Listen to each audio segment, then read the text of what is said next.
Bonjour à vous. Nous sommes actuellement à Minkan sur l'un de nos chantiers en pleine évolution. Nous, c'est Moavis Construction, une entreprise spécialisée dans la conception, la réalisation et le suivi de vos projets de construction.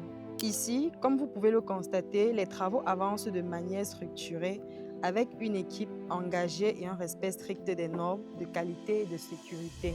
Chaque étape de chantier est pensée, contrôlée et exécutée avec rigueur afin de garantir un résultat à la hauteur des attentes de nos clients. Chez Moavis Construction, nous mettons un point d'honneur à allier expertise technique, professionnalisme et respect des délais.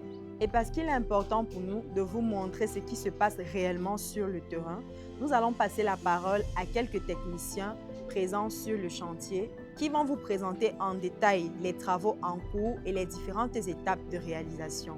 Bonjour, je suis Alim Baourou Djamal, ingénieur de suivi. Alors, nous sommes à la phase de réalisation de la maçonnerie du rez-de-chaussée et le démichaînage. Comment est-ce que nous avons procédé? Après avoir achevé la phase du dallage, puisqu'il y a la maçonnerie, nous avons d'abord posé une membrane d'étanchéité pour davantage limiter les risques de remontée capillaire provenant des eaux. Donc, à la suite, nous avons posé les premières assises en fonction du plan de distribution du rez-de-chaussée qui nous a été fourni. Et progressivement, nous avons élevé justement cette maçonnerie-là en intégrant les différentes ouvertures et en tenant compte également des dimensions qui sont prévues. À ce stade, nous avons pratiquement bouclé avec la maçonnerie et en parallèle, nous réalisons également le démichaînage. Ce démichaînage-là, il va précéder la mise en œuvre complète des poutres.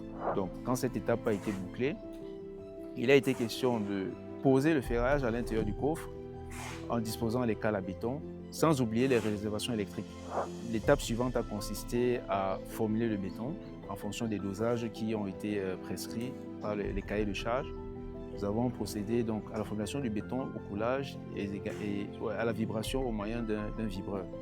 Donc, c'est l'étape à laquelle nous nous situons actuellement, celle du démichaînage.